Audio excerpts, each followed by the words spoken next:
How's it going, everyone, and welcome back to another episode. Today we are actually going to continue on the track prep series as we are getting really close to the track day.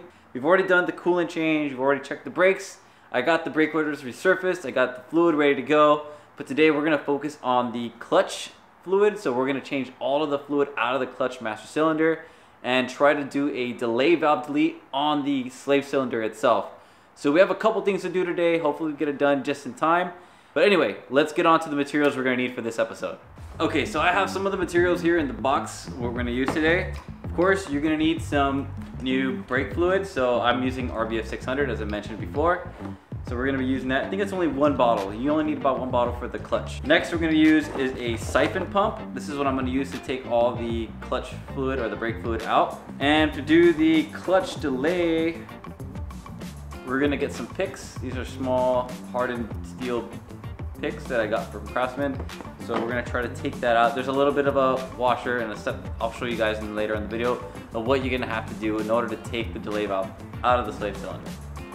Before I forget, you're also gonna need some of these gloves. These are the nitro, I don't know, I'm pretty sure I'm saying it wrong, but these gloves. And I have a clear cup that I'm going to be emptying the fluid into. So as I'm draining it, I'm going to empty it in here and check to see how dirty the fluid was. So as you can see, I have the car already on jack stands. So I'm going to be going under the car so I can get the slave cylinder out. But over here, as you can see, we have our brake master cylinder here and we have our clutch master cylinder here. So when I open this one, we saw last time in the video where I did the inspection, you saw it was really dark. First thing we're gonna do is we're gonna siphon all of that out. So I'm gonna put my gloves on, I'm gonna get the siphon pump out, and we're gonna start taking all that fluid out. Okay, so operating the siphon pump is fairly simple. You're gonna stick this short end in here, like that. But before you do that, you gotta make sure that this is squeezed like that. You're gonna stick the short end in here, and while you're doing that, as you're letting go, you're gonna make sure that you have this closed off. So you're gonna have this end, the long end, closed off, and you're gonna have the cup, like as I do, it's going to be on the floor. So when the fluid starts to get close to the end here, you can go ahead and drain it into the cup. So I'm going to go ahead and squeeze this closed, get this all the way down to the very bottom. The finger is going to be already on that, and we'll release slowly. And you'll see the fluid start to come out into the pump itself. And I'm going to go ahead and get ready to drop it all in here. And I'm letting go. And slowly the fluid is coming out. I don't know if you can see it, but it's a little bit back in there, but I'm gonna have to try it one more time. Same process. It's coming out, but it's a little stubborn, so try this one more time. All the way at the bottom. Let go.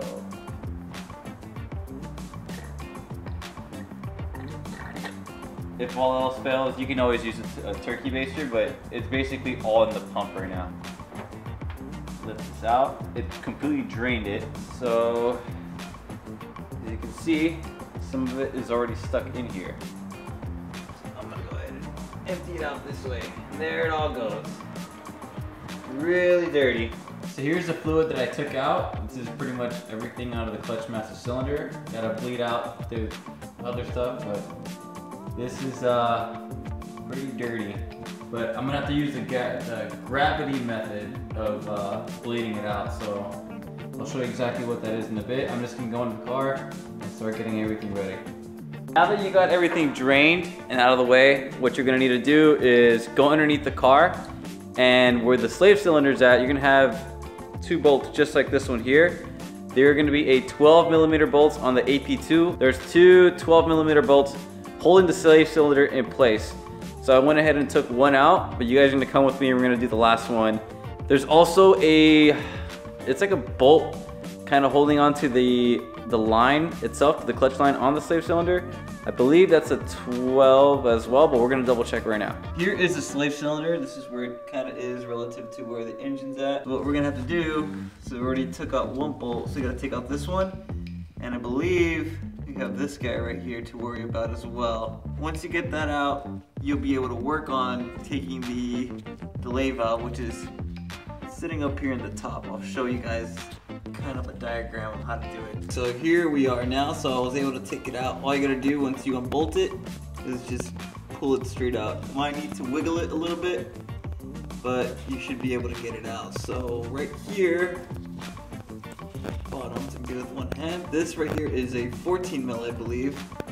Let me just double check. Yeah, that's 14 mil. If anything, if you can't do it by hand, it's better to just go ahead and put it back on, get some leverage on it, and take it out. Okay, so we got it out. I have it on the workbench right now, as you can see. So what I'm gonna need to do is start disassembling. But before you do that, just to make sure, whenever you take it out, there's gonna be some fluid still in there, so make sure to get it all out before you even consider working on it, because if not, you're gonna get oil all over your workspace, and you don't want that. So AP2 slave cylinder, and just for comparison, I have an AP1 slave cylinder. I was thinking about using this, but this might take a little bit longer than what I think it's gonna take, because you're gonna have to actually notch this guide pin about 1/4 of an inch for this to work. So this is gonna be my last resort if I can't get this out, but we're gonna try doing this first. So what you're gonna need to do is basically go here, take this off. Okay, so it's gonna be really hard to show it on camera because it's kind of hard to see. But once you get this off, I actually printed a diagram so you guys can see what I'm talking about. By the way, thanks to Billman for giving a really good write-up on how to do this. I'm basically following his instructions on how to do it. So it's the boot, the dust boot that comes up first. Then it's this little snap ring, which is the hardest part of the whole thing, too. And you got this thing right here. It's a block-off plug or something. Number 4 is the actual delay valve. So that's what we're gonna try to delete.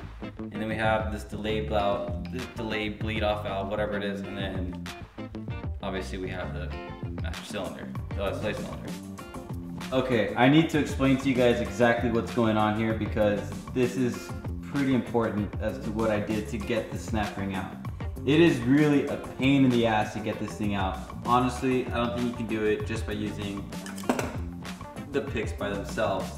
So what I did was I got a drill bit here. This is a 1/8 drill bit, and I drilled in the side just enough so I can get right underneath the snap ring. It's a little risky, but I mean, I don't think I damaged any of the internals, and this is a cap anyway, and you plug it down, it's supposed to hold it in place. And this snap ring is gonna hold it in place either way, so there should be no leaks whatsoever. But I gotta say, just to get this out, just to get it out this far actually, was such a pain in the ass. I hope I never have to do this again. That's how bad it is. Great news, after about 5 more minutes of struggling with this thing, I finally got it out. Now all you need to do for the next step is to get a set of pliers.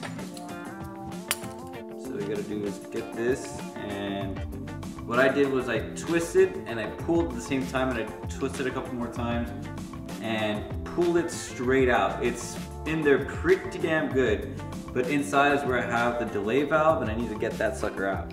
Okay, so I was able to get the delay valve out. So basically all you gotta do is get this delay valve. It's gonna be stuck right in here facing like that. And there's gonna be a little pin or whatever that's underneath it. And it's gonna be on the other side like this. So basically all you need to do is, well, what I did was I got one of my picks, and you see that hole that's right in there? All you gotta do is just push it out. So basically what you need to do is those 2 little pieces that came out together, so the delay valve and that little pin that goes in here, just when you're gonna put everything back together, just don't include these. Exclude this. This is gone forever. You're never gonna have to use this again, and I'm pretty much done with it. So now basically what we're gonna have to do now is reassemble the whole thing. So I have that plug here. I'm gonna have to put that back inside. Okay, so I was able to get the plug back in. Basically all I did was I got the pliers, grabbed onto it, and I pushed down and twisted at the same time, and as I did that, it was able to just fall back in. The hole is not going to be an issue. I checked it, as you can kind of see. Well, probably not on camera, but basically where the hole's at, nothing's going to be able to leak out of it. All that's pretty much left to do is put this stupid snap ring back on, which is going to be real fun. The snap ring went on so easy, it was ridiculous. It's already back in place, and everything seems to be pretty much solid. The last thing I really need to do is just put this dust boot back on. I put everything back under the car, so I put the slave cylinder back to where it's supposed to be. I went ahead and skipped all the trouble of me putting everything back because it's basically the same thing as what we did before. But what I did was I did put a clear plastic tube, pretty much a piece from where I got the siphon pump from. I just clipped about maybe 2 inches or so, and I stuck it to where the bleeder valve is, and I closed it. So right now I have a wrench that's attached to the bleeder valve, and also I got the clear plastic hose attached there as well. So the next thing that I'm gonna do is, now that all the reservoir is empty, I'm gonna get some brake fluid. I'm gonna fill it all the way to the top, and once it's filled all the way to the top, I'm gonna crack open that bleeder valve, and I'm gonna have the fluid pretty much leak into the cup again. What I ended up doing before I did this was I cleaned out the reservoir a little bit. So it was really dirty, had all this sludge in it, and it was pretty nasty. So I ended up cleaning it out, but I got the brake fluid ready to go. I got my funnel here. I'm gonna fill it all the way to the top. All right, so I'm gonna jump down to the bottom of the car, and I'm gonna crack open the bleeder valve. Let's just crack this open now. Now we let gravity do its thing, and in a little bit that is gonna start filling with clutch fluid. We'll just give it a minute and we'll be right back. Okay, so it took a while, but it's finally bleeding. I'm gonna be putting more fluid in here so it can drain out and push out all the old fluid that was in there. Alright, so I topped it up with more fluid, and this is the result. You can see that it's coming out quite frequently now. It's basically just pouring out, and it's getting all the old fluid out, which is good. So I'm gonna just wait a little bit more until that's majority clean fluid that's coming out, and then we should be good. I'm gonna leave everything where I got the write-up on how to do the delay valve and the gravity bleed method on the clutch in the description box for you guys to check out. I got everything off S2KI, and the person that pretty much did all this was Billman. So I can't really take any credit for it as much as I'd like to, but that's all thanks to him. So if you want to go check out the post, I'm going to leave it in the description box for you guys to check out. It is a little bit of a lengthy process if you guys want to do it. The hardest part is just removing that clip on the slave cylinder. That by far is the worst thing you have to deal with. And once that's out of the way, all you got to do is just take out those little pieces and take out the delay valve, and you're pretty much done. If I would have to rate this on a scale of 1 to 10 with just the clip itself, a 1 out of 10, I'd probably pick it, it's about an 8, just because of that one stupid little clip. But other than that, everything else is super easy. I mean, taking out the fluid, that's no big deal. Filling it back up and doing the gravity bead, that is not the issue. That is the easiest part of the entire process. But if you guys have any questions about how to do any of this stuff, or if you're stuck doing it like I was, just go ahead and let me know. You guys can always comment in the comment section down below. And of course, if you like the video, give it a thumbs up. And if you guys are new to the channel, subscribe, because that really helps me out. But that's gonna be it for this video. I hope you guys enjoyed it, and I'll catch you guys in the next video.